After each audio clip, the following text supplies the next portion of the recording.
បាទសួស្តីបងប្អូនអរគ្នាដែលតែគ្រប់គ្រងរកវីដេអូខ្ញុំកន្លងមកបងប្អូនបាទហើយថ្ងៃនេះដែរខ្ញុំមានចំណេះដឹងមួយសម្រាប់ចែកម្លែកដល់បងប្អូនដែលចិញ្ចឹមមាន់ស្រែមាន់មិនថាមាន់ស្រែមិនថាមាន់អីទេបងប្អូនឲ្យតែបងប្អូនចាំហើយទៅតែធ្វើវាក់សាំងហើយទេបងប្អូនខ្ញុំធ្វើវាក់សាំងឲ្យបាន4ថ្ងៃបងនេះចូលនេះហ្នឹងហើយនៅក្នុងនេះទៅតែធ្វើឲ្យមិញទេបងប្អូននេះធ្វើឲ្យមិញណានេះ24គ្រាប់សរុបទាំងអស់វា70គ្រាប់បងប្អូនបាទនេះ24ខាងនេះវា36បងប្អូនណែហើយកុំភ្លេចជួយចុច like ចុច share និងចុច subscribe និងដាក់រូបកណ្ដឹងដាក់មួយផងបងប្អូនបើសិនជាបងប្អូនចង់ឲ្យមាន់បងប្អូនមានសុខភាពល្អហើយនឹងការលូតលាស់បានលឿនធំលឿនអញ្ចឹងណាបងប្អូនគួរតែអនុវត្តនៅចំណុចខ្លះៗដែលខ្ញុំបានលើកឡើងថ្ងៃនេះ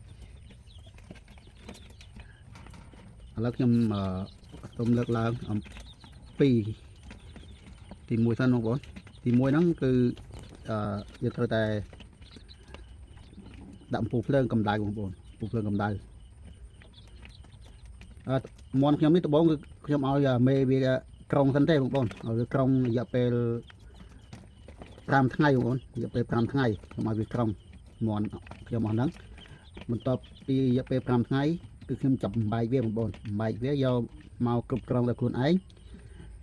ធ្វើវាក់សាំងធ្វើអីវាបងប្អូនធ្វើវាក់សាំងឲ្យបានត្រឹមត្រូវទៅហ្នឹងព្រោះមាន់យើងហ្នឹងវាសល់បានច្រើនហើយឃើញថាសុខភាពវាអត់អីទេបងប្អូនអីចេះបងប្អូនកាលណាយើងយកមកថែទាំខ្លួនឯងចឹងគឺវាងាយស្រួលយ៉ាងម៉េចគឺងាយស្រួលមេហ្នឹងឆាប់រកឈ្មោលឆាប់ប្រងបាទឆាប់ប្រងឆាប់ក្រាបឆាប់ញាស់បានបន្តគ្នាចឹងណាបងប្អូនបើសិនជាបងប្អូនឲ្យវាក្រុមកូនដល់ខ្លួនឯងចឹងវាមិនងាយទេបងប្អូនមិនងាយថាបានប្រងទេចឹងវាយូរចំណាយពេលយូរចឹងហើយមានតែយកមកគ្រប់គ្រងខ្លួនឯងយើងដាក់អំពូលភ្លើងកម្ដៅប្រព័ន្ធភ្លើងប្រព័ន្ធអីឲ្យវាគ្រប់គ្រាន់ឲ្យកម្ដៅគ្រប់គ្រាន់ឲ្យទៅទូចេះវាត្រូវការភ្លើងកម្ដៅខ្លាំងដែរបងប្អូនទូចេះអញ្ចឹងខ្ញុំដាក់អំពូលកម្ដៅតែមួយទេបងប្អូនអំពូលកម្ដៅហ្នឹងប្រភេទហ្នឹងគឺធំបងប្អូនដាក់អំពូលអីក៏ដែរអំពូលតូចក៏បានធំក៏បានហើយបើតូចយើងដាក់2ទៅបងប្អូនបើធំចេះខ្ញុំដាក់តែមួយទេគឺទ្រង់របស់ខ្ញុំប៉ុណ្ណឹងអាហ្នឹងទី1បញ្ហាភ្លើងហ្នឹងឯងយើងត្រូវតែគ្រប់គ្រងភ្លើងផ្ដល់កម្ដៅឲ្យវាបានគ្រប់គ្រាន់ទី2ដល់ចំណីក៏ផ្ដល់ចំណីឲ្យបានត្រឹមត្រូវឲ្យបានឲ្យវាស៊ីគ្រប់គ្នាបងប្អូនឲ្យវាស៊ីគ្រប់គ្នាអញ្ចឹងហើយកាលណាតែវាស៊ីគ្រប់គ្នាវាលូតលាស់ក៏វាស្មើគ្នាដែរបងប្អូនហើយមាន់ខ្ញុំនេះគឺវាញាស់មុនក្រោយដោយសារយើងញាស់ដោយមេក្រាបអញ្ចឹងវាញាស់មុនក្រោយអញ្ចឹងឃើញថាខ្លះវារៀងទូចជាងគ្នាតិចទេបងប្អូនចឹងវាអត់អីទេហើយចាំមើលពេលវាអាយុ1ខែយើងអាចចាប់បំបែកវាអាណាធំយើងដាក់ដោយធំតូចដាក់ដោយតូចបងប្អូននេះប៉ុណ្ណេះយើងដាក់ឲ្យវានៅមួយគ្នាសិនមកហើយមួយទៀតនោះគឺបញ្ហាទឹកបងប្អូនទឹកយើងត្រូវផ្លាស់ប្ដូរវាជារៀងរាល់ថ្ងៃទឹកហើយកដុងទឹកនេះគឺយើងត្រូវតែលាងស្ប៊ូវាសម្អាតវាជារៀងរាល់ថ្ងៃដែរបងប្អូនសម្រាប់ទឹកហ្នឹងគឺវាការឆ្លងជំងឺក៏លឿនដែរបងប្អូនការឆ្លងជំងឺដោយសារទឹកហ្នឹងឯងដោយតែយើងបានសម្អាតវាយើងបានបដូរទឹកវាឲ្យបានត្រឹមត្រូវឲ្យបានរាល់ថ្ងៃអញ្ចឹងគឺវាអាចមានជំងឺឆ្លងផ្ដាសាយណាផ្ដាសាយរាកអញ្ចឹងណាបងប្អូនរាកឈាមរាកអីចឹងទៅកូនមាន់ហ្នឹងខ្ញុំលើកប៉ុណ្ណឹងបងប្អូនបើមិនចឹងយើងផ្លាស់ដូរទឹកជារាល់ថ្ងៃគឺមាន់យើងគឺឃើញថាសុខភាពវាល្អបងប្អូនបញ្ហាសំខាន់ទឹកកុំឲ្យវាដាច់ខណៈតែយើងដាច់ទឹកមាន់វាព្រឹកទឹកខ្លាំងវាអត់ស៊ីចំណីទេបងប្អូនវាអត់ស៊ីចំណីអញ្ចឹងតែខ្វះទឹកហើយគឺមាន់យើងគឺអត់ទៅមានសំណើមជើងទេបងប្អូនអត់ទៅមានសំណើមជើងហើយរួមវាក៏អត់ទៅភ្លឺដែរអញ្ចឹងជើងស្វិតកាលណាជើងស្វិតគឺវាប្រឈមនឹងការងាប់ហានិភ័យខ្ពស់បងប្អូន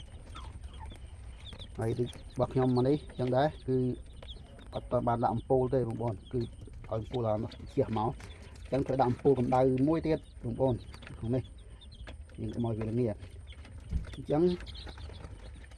ដូចខ្ញុំនិយាយអញ្ចឹងបងប្អូនគាត់បានឲ្យមន់សុខភាពល្អដូចលោះបានលឿនធំលឿនអញ្ចឹងយើងគួរតែអនុវត្តនៅចំណុចដែលខ្ញុំលើកឡើងហ្នឹងទៅបងប្អូនហើយយើងត្រូវដាក់ថ្ងៃខែដែលវាញាស់ថ្ងៃដែលយើងធ្វើវ៉ាក់សាំងនិយាយរួមទៅកូនមន់បើសិនជាយើងធ្វើវ៉ាក់សាំងឲ្យបានត្រឹមត្រូវបាទឲ្យគ្រប់ចំនួនរបស់វាអញ្ចឹងគឺវាអត់មានហានិភ័យកើតឡើងសម្រាប់កូនមន់យើងទេបងប្អូនហើយកំប៉ុងទឹកកំប៉ុងអីចឹងដែរយើងត្រូវដាក់ឲ្យវាស៊ីឲ្យបានគ្រប់គ្រាន់អញ្ចឹងយើងដាក់នៅកំប៉ុងចេះអញ្ចឹងវា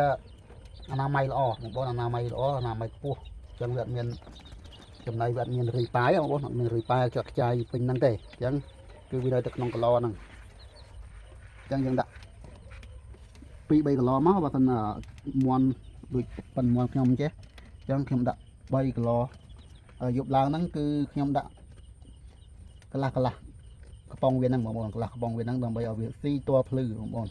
ព្រោះយប់ខ្ញុំអត់បានមកដាក់អញ្ចឹងហើយដាក់សម្រាប់ត្មងអញ្ចឹងកាលណាតែមន់កាលណាតែយើងដាក់ចំណីឲ្យវានៅរហូតនៅហ្នឹងឲ្យវាស៊ីតភ្លឺបងប្អូនវាស៊ីតភ្លឺវាស៊ីឲ្យវាសម្រាប់វាផឹកទឹកឲ្យវាសម្រាប់វាដេកអញ្ចឹងទៅវាឃ្លានវាស៊ីទៀតហើយបងប្អូនអញ្ចឹងចំណុចហ្នឹងឲ្យដែលខ្ញុំឲ្យបងប្អូនអនុវត្តកាលណាតែមន់យើងស៊ីច្រើនផឹកទឹកច្រើនហ្នឹងហើយគឺជាបញ្ហាដែលលូតលាស់បានល្អសម្រាប់មន់កូនមន់បាទខ្ញុំលើកតែប៉ុណ្្នឹងទេបងប្អូនហើយបងប្អូនអាចយកអនុវត្តទៅបាទ